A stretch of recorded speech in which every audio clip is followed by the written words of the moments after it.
कभी सोचा है कि पूजा सिर्फ फूल, धूप या दीपक जलाने तक ही सीमित नहीं है। ये मन की एक बहुत गहरी यात्रा भी हो सकती है। आज हम एक ऐसी ही प्राचीन कला मानस पूजा को समझने की कोशिश करेंगे, जहां पूजा की सामग्री कोई बाहरी चीज नहीं, बल्कि हमारे अपने ख्याल, हमारी अपनी भावनाएं होती है। तो इस सफर की शुरुआत होती है एक रोजाना के अनुशासन से, जिसे पंचदेव पूजा कहते हैं। कह सकते हैं कि ये मानसिक साधना की दुनिया में हमारा पहला कदम है। अब देखिए, यहाँ एक बहुत ही दिलचस्प बात सामने आती है। रोज की पंचदेव पूजा को इतना जरूरी माना गया है कि अगर किसी को वैदिक मंत्र नहीं भी आते तो भी उसके लिए रास्ते हैं। सिर्फ नाम मंत्र से या यहाँ तक कि बिना किसी मंत्र के केवल जल और चंदन चढ़ाकर भी पूजा की जा सकती है। ये क्या दिखाता है? यही कि नियत और अनुशासन बाहरी ज्ञान से कहीं ज्यादा मायने रखते हैं। तो ये तो साफ है कि रोज के इस अनुशासन का बहुत महत्व है। पर अब सवाल ये उठता है कि इसकी तैयारी कैसे की जाए। देखिए, हर पवित्र काम की तरह इसकी भी शुरुआत होती है एक पवित्र जगह तैयार करने से। पूजा शुरू करने से पहले ना कुछ छोटे छोटे लेकिन बहुत जरूरी कदम उठाए जाते हैं। सबसे पहले पूजा की जगह पर पूरी श्रद्धा और सम्मान के साथ दाखिल हों। फिर अपने बैठने की जगह यानी आसन को जल से पवित्र करें और शुद्धि मंत्र पढ़ें। ये सिर्फ एक तैयारी नहीं है, बल्कि ये हमारे मन को बाहरी दुनिया की भागदौड़ से हटाकर भीतर की शांति की ओर मोड़ने का एक बहुत ही असरदार तरीका है। अच्छा, तो एक बार जब जगह तैयार हो गई तो अगला कदम क्या है?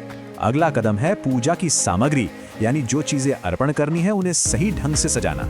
यहाँ हर चीज की एक खास जगह और एक गहरा मतलब है। बाईं ओर सुगंधित जल, घंटी और धूपदानी, दाईं ओर घी का दीपक और जल का दूसरा बर्तन, और ठीक सामने केसर और कपूर से महकता हुआ चंदन। ये सिर्फ एक अरेंजमेंट नहीं है, ये असल में एक सिंबॉलिक एनर्जी फील्ड बनाने का तरीका है जो ध्यान लगाने में मदद करता है। ये सब तो हो गई बाहरी तैयारियां, पर एक सवाल मन में उठता है कि क्या पूजा सिर्फ इन चीजों तक ही है, या इन सभी भौतिक अर्पणों का कोई ज्यादा गहरा मकसद है? और इसी सवाल का जवाब हमें पूजा के एक बहुत ही गहरे और शक्तिशाली रूप तक ले जाता है। एक ऐसी पूजा जो इन भौतिक चीजों से कहीं परे है और पूरी तरह से हमारे मन और हमारी चेतना के अंदर होती है। एक बहुत ही खूबसूरत बात कही गई है जो पूरी बात का सार बता देती है। भगवान भाव के भूखे हैं, वस्तुओं के नहीं।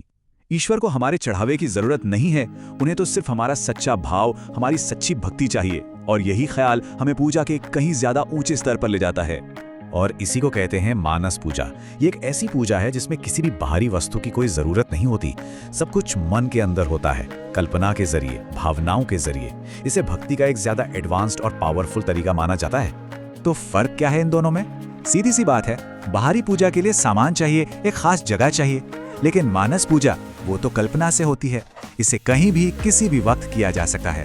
ये बाहरी साधनों पर नहीं, बल्कि मन के फोकस पर, मन की एकाग्रता पर निर्भर करती है। अब मानस पूजा में हम कोई साधारण फूल या दीपक नहीं चढ़ाते, नहीं। यहाँ तो अर्पण बहुत ही विशाल और भव्य होता है।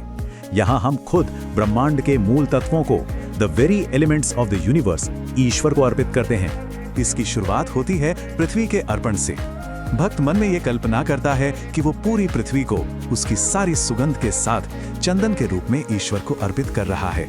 जरा सोचिए कितना विशाल और कितना भव्य है ये भाव। इसके बाद आकाश को एक फूल के रूप में अर्पित किया जाता है। ये कल्पना कि अनंत आकाश एक फूल है जिसे ईश्वर को चढ़ाया जा रहा है। ये हमारी चेतना को हमारी छोटी छोटी सीमाओं से निकालकर ब्रह्मांडीय विस्तार तक ले जाती है। तीसरा अर्पण है वायु का। यहाँ हवा को, जो हर जगह मौजूद है और जीवन का आधार है, उसी को पवित्र धूप मानकर मानसिक रूप से अर्पित किया जाता है। चौथा अर्पण है अग्नि तत्व का। ब्रह्मांड की ऊर्जा और प्रकाश का जो स्रोत है, यानी अग्नि, उसे एक दिव्य दीपक के रूप में कल्पना करके अर्पित किया जाता है। पांचवा अर्पण है नैवेद्य, यानी भोजन का। लेकिन यहाँ किसी साधारण भोजन की नहीं, बल्कि अमरता के दिव्य अमृत की कल्पना करके उसे अर्पित किया जाता है। ये परम पोषण और संतुष्टि का प्रतीक है। और आखिर में आता है सबसे बड़ा अर्पण, जो है पूर्ण समर्पण। यहाँ भक्त अपने सभी सांसारिक कामों को, अपने पूरे अस्तित्व को ही ईश्वर के चरणों में समर्पित कर देता है। ये भक्ति का शिखर है, उसकी पराकाष्ठा है। तो इस शक्तिशाली मानसिक अभ्यास का नतीजा क्या होता है? ये सिर्फ कल्पना का खेल नहीं है, इसका हमारे मन पर एक बहुत ही गहरा और परिवर्तनकारी असर पड़ता है। इस अभ्यास का सबसे बड़ा फायदा यह है कि इससे मन पूरी तरह से केंद्रित और शांत हो जाता है। और जब मन शांत और एकाग्र होता है ना, तब हमारी बाहरी पूजा भी ज्यादा सार्थक और आनंद से भर जाती है।